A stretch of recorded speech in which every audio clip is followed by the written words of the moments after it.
तरह का गाना वगैरह हो गए? अब तो अपने प्रोड्यूसर सर और डायरेक्टर सर की कृपा है कि इन्होंने मुझे गाने का अवसर दे दिया। नहीं गाना तो आपका बहुत बम्पर हो रहा है। स्टार गायक है आज क्या बात कर रही है। अच्छा, ये भी कहना चाहूँगा, फिल्में नहीं आ रही थी पर्दे पर लॉकडाउन की वजह से यार, लेकिन आप न्यूज़ चैनल्स पे काफ़ी मतलब अपना जो व्यूज़ दे रही थी और काफ़ी अच्छा व्यूज़ दे रही थी, उसके बताइए क्या करना चाहिए, कैसा अनुभव था किसी चैनल को रिप्रेजेंट करना किसी मुद्दे पर? जी ये एक टोटली नया एक्सपीरियंस है मेरे लिए, और एक्सपीरियंस था आई मीन, और मुझे लगता था कि कदम कदम पे हम कुछ नया सीखते हैं, तो मुझे बहुत इंटरेस्टिंग लगा, और उस बारे में कहना, चूंकि मैं बिहार से हूँ तो उसके लिए जहाँ भी खड़ा होना पड़ेगा मैं ज़रूर खड़ी रहूँगी, सो दैट्स वाई। तो कंगना जी अभी इतना मतलब हर चैनल पे अपने व्यूज को पेश करती हैं, आपको लगता है कि भोजपुरी की कंगना रनर बनने का सक्षम रखती हैं आप उस तरह से? ऐसी कोई कामना नहीं है, पर आई एम सो हैप्पी कि मैं मुझे ऐसा लगता है कि हर एक लड़की को ये स्टैंड लेना चाहिए अपने लिए, और मैंने अपने लिए लिया और आगे भी लेती रहूंगी। बस ईश्वर की कृपा रही, आप लोगों का आशीर्वाद रहा। Thank you. जान लेबू का आज मुहूर्त हुआ, क्या कुछ खास कहना चाहेंगे? जान लेबू का क्या ये टाइटल ही सब कुछ कह रहा है, तो मैं बहुत खुश हूँ। इस बारे में क्या कहूँ कि मैं अंदर से बहुत एक्साइटेड हूँ कि दिनेश जी के साथ एक लंबे अरसे के बाद हम लोग काम करेंगे, और चूंकि हमने किया था पहली फिल्म बतौर लीड इनके जस्ट ऑपोजिट दिलेर, और वो टाइम हमने बहुत मस्ती की थी, और बेहद अच्छे इंसान हैं, बहुत सपोर्टिंग हैं, और मतलब क्या ही कहूँ, इनके लिए तारीफें बहुत कम पड़ जाएंगी। मुझे लगता है सारी एक्ट्रेसेस जानती हैं कि कैसे हैं दिनेश जी। सो मुझे बहुत अच्छा लग रहा है कि हम लोग फिर से एक्साइटमेंट के साथ और मस्ती के साथ, हम लोग बहुत अच्छे दोस्त भी हैं, तो वो एक अलग केमिस्ट्री के साथ हम लोग साथ काम करेंगे। फिल्म में प्लस पॉइंट है इस बार किडी जी। यस हाँ, ये भी इनके साथ हमारी दूसरी फिल्म होगी। पहली फिल्म प्राण जाए पर वचन ना जाए, लास्ट टाइम इन्होंने प्राण लिया, इस बार जान लेने वाले ले रहे हैं। तो लगता है इसमें ही जान जाएगी मेरी। केडी जी क्या कुछ जरा कंफ्यूजन जरा दूर करिए, कौन किसका जान लेने वाला है? वो अभी मैं कुछ नहीं बताऊंगा, लेकिन दोनों एक दूसरे की जान ले रहे हैं। नहीं मैं जहाँ तक स्क्रिप्ट पढ़ा हूँ जान तो ये पूरे फिल्म में जान ले रही है, और मैं शासक में पढ़ा हुआ हूँ पूरी फिल्म में कि भाई ये एकदम जान लेके ही छोड़ेगी क्या? और लास्ट में मैं बोलता हूँ कि अब तक बकसदार जाने ले लेबू का। अभी फिल्म के जो म्यूजिक डायरेक्टर ओम जी हैं, उन्होंने बोला कि इस बार अक्षरा जी भी गाना गाने वाली सिनेमा में। ऐसे तो कई गाने इनके लॉकडाउन में हिट हुए हैं, क्या कुछ खास होगा गाना, कुछ तैयारी है? तैयारी तो नहीं है, अभी तुरंत पता चलेगा और फिर हम लोग इस पर बैठेंगे और अच्छे से गाएंगे होपफुली। शुरुआत ही है आज गाने की। जी जी आप ही के गाने से शुरुआत हो। गाने को लेकर क्या कुछ नया साल में कुछ खास तैयारी है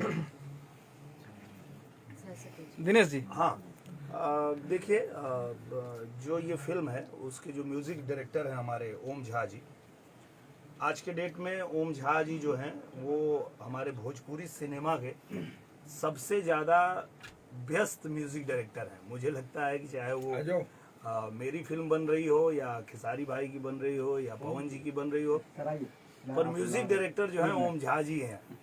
तो ओम झा जी गाना इतना अच्छा बनाते हैं कि दर्शक भी उनको चाहते हैं, हम सब भी चाहते हैं।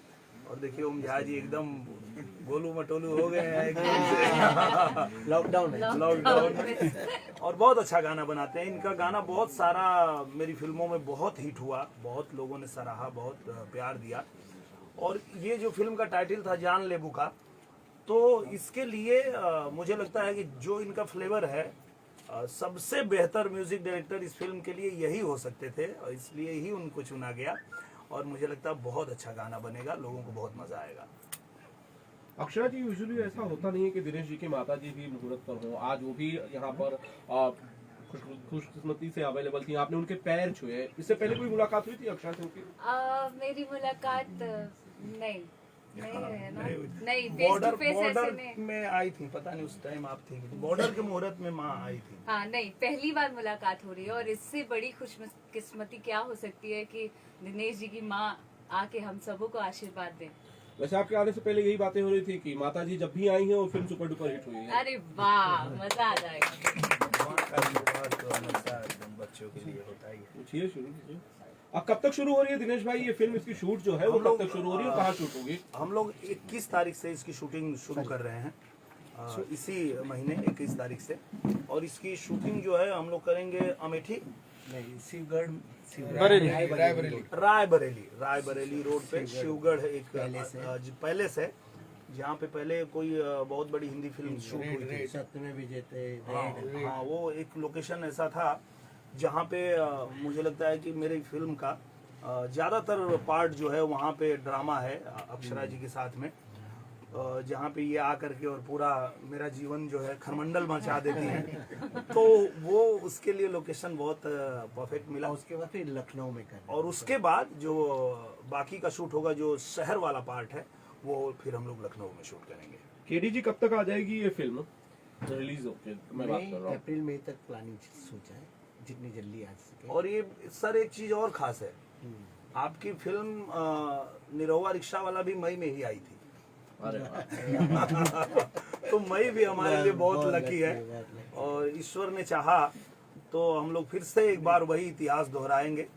और क्योंकि पूरी कोशिश करें, मेहनत पूरी करेंगे, और सबका प्यार ऑडियंस का रहा हमारे साथ, तो बस करेंगे, कुछ कमाल ही करने के लिए वापस जोड़ी बनाएंगे।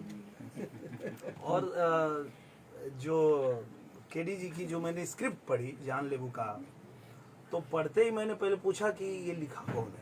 तो लिखे थे हमारे प्रोड्यूसर साहब ही, पर वो बोले मत बताना क्या। तो डर रहे थे, बोला बोले पूछ रहे हैं कि लिखा कौन है, ऐसा तो नहीं कि क्या लिख दिए। बोला इतनी बढ़िया स्क्रिप्ट लिखे हैं, उनसे बात कराई तो बोले राइटर हमारे प्रोड्यूसर ही हैं। हम बोले अरे आप वाह, बहुत अच्छी बात है। तो मैंने फ़ोन किया सर को और बहुत धन्यवाद दिया कि आपने बहुत अच्छी स्क्रिप्ट मेरे लिए बनाई है, और मेरे से भी जो बेहतर ये स्क्रिप्ट होगी वो अक्षरा जी के लिए है।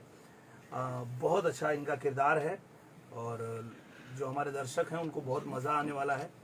और हम लोग पूरी मेहनत के साथ शूटिंग करेंगे, और पूरी उम्मीद है कि दर्शकों को एक बार फिर से रिक्शा वाला मज़ा आने वाला है। दिनेश जी एक लास्ट क्वेश्चन, रिक्शा वाला कोई यादें याद है आपको अभी तक? बहुत यादें मुझे याद है। मैं पहले ही दिन हम लोग शूटिंग कर रहे थे, और रिक्शा के ऊपर से मुझे गुलाटी मार के रोड पे खड़ा होना था। और संजोग की बात ये थी कि तब नया नया हीरो में आया था, और केबल का बजट नहीं था। इस बार बजट है ना? केबल था भी नहीं, केबल था भी नहीं, शायद उस टाइम पे केबल नहीं, था, इतना नहीं आया लेकिन बहुत बड़ी बड़ी फिल्मों में हमारी फिल्म के लिए केबल का बजट। केडी जी बजट है ना इस बार? हाँ, इस बार है। तो हुआ ये कि उस पर से हमको गुलाटी मार के रोड पे आना था। तो पहले जो फाइटर ने मुझे दिखाया वो उसी के ऊपर गिर गया, उसको उठा के हॉस्पिटल ले गए लोग। तो फाइट मास्टर बोले कि तू बता। वो दूसरा वाला आया, वो भी मार के उसी पे गिर गया हैंडल पे, उसका भी यहाँ फिर टूट गया, उसको ले गए हॉस्पिटल। अब केडी सर और फाइट मास्टर दोनों देख रहे हैं कि इसके सामने ही हादसा हुआ है, और ये अब लड़का गाने होने वाला है, हीरो तो है नहीं, ये करेगा। तो केडी जी बोले क्या करे भैया, बदल दे। बोले ना सर, हमो ट्राई दिए, हमू एक ट्राई मारा था नहीं, अगर हमो गिर जाए तो हमरो के भेज दिया लोग।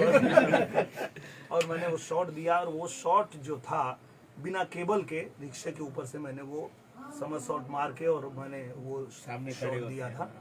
तो वो तब भी याद था, आज भी याद है, जीवन भर याद रहेगा कि अगर थोड़ा सा भी पहले गिरा होता तो मैं भी उधर ही चला गया होता। तो वो याद है मुझे। और केडी जी ने कहा था कि बेटा मेहनत कर लो, जो कुछ तुम कर सकते हो इसमें, जितना दिखा सकते हो सब कर दो, क्योंकि यही तुम्हारी लाइफ बनाएगी। तो मुझे भी लगता था कि हाथ पर रह के क्या करेगा जब कुछ लायक बनेंगे नहीं, तो चलो करते हैं। तो जो जो इन्होंने कराया सब किया मैंने, और लोगों को पसंद भी आया, और वहीं से देखिए लोगों ने निरहुआ रिक्शा वाला ही बना दिया मुझे। मम्मी आपके बगल में बैठी हैं, 14 जनवरी है, बचपन की बात बताइए, कितने पैसा मिला था मेला घूमने के लिए आपको?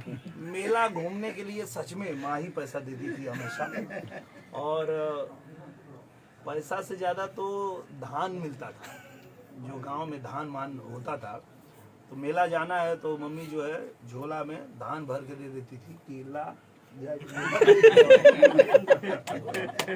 पहले धान बेचते थे, फिर वो जो पैसा मिलता था तो उससे पहले माँ के लिए पकौड़ी खरीद लेते थे, और उसके बाद जो बचता था उसमें मेला घूमते थे, घूम के आ जाते थे। हाँ नहीं, कहाँ भुलाई गरीबी, कहाँ के भुलाई। पूछा लोग से, हमको वो थोड़े कहला कि हम बहुत अमीर आदमी हैं। माई कहते हैं कि गरीबी के कभी भुलैया मत, तो हम कबो के से थोड़े कहला माई कि हम बहुत अमीर रही। हम तो कहला हम गरीब के लड़का आई, किसान के लड़का आई, मजदूर के लड़का आई, यही से न मेहनत कर पाइला। पहले तू हार मेहनत कर, तो हर मेहनत से फिर अमान लगावा है के माई एगो गाना आई रहे, मेहरी रहे बीमार, दुल्ही रहे बीमार, दुल्ही रहे बीमार, निरहुआ सटर है। तो कितना सटर रहते हैं जरा बता दीजिए आप। कहता भी ये माई से पूछवा लो। सही बात मैं बोला था ओके गाइस, बस करो यार। क्वेश्चन नहीं कर गरीब को लड़का रंग धन हो गया तो किसी के संग घमंड ना रखे के चाहिए। रहता था तो चली ना कोई उनको बुला दीजिए 5 मिनट खाने के लिए, अपने नागों की खाई लेके खिला दे हम घमंड ना रहे। वाह से बचा तो खाई नहीं, माई के बात एक गो जो है वो मंत्र के तरह हम रखिला अपने साथे, काहे कि हमरे ना दुनिया में केहू कभी माई बाबू जोन होला जोन संस्कार देले ओकरे चलते आदमी जीवन में जोन भी करेला, जैसे भी रहेला, तो हर माँ बाप के आशीर्वाद और संस्कार ही काम आवेला। माई जोन सिखावे ले वो सब हम याद रखिला, माई याद रखिला, चिंता मत कर। नया साल पे जाते थे, एक अंतरा कोई जो आपके लिए कुछ खास हो, नया साल में क्या क्या कुछ कोई अंतरा सुना दीजिए मुखड़ा। अच्छा कुछ गा दें। हाँ सोनवा के सगरी दुकान ले बुका हो, सोनवा के सगरी दुकान ले बुका हो, बोलाए करे जा जान ले बुका हो, बोलाए करे जा जान ले बुका हो। यूपी में रहबू कि चलबू बिहार में, यूपी में रहबू कि चलबू बिहार में, ऐसे बतावा परान ले बुका हो, बोलाए करे जा तू जान ले बुका हो। अक्षरा जी जवाब दीजिए जल्दी से। Now it's your turn. कि काहे खिसियाइल बड़ा पराले बका हो, क्या बात है। बोला हमर करे जान ले बका हो। वाह वाह वाह, वाह वाह थैंक यू सो मच।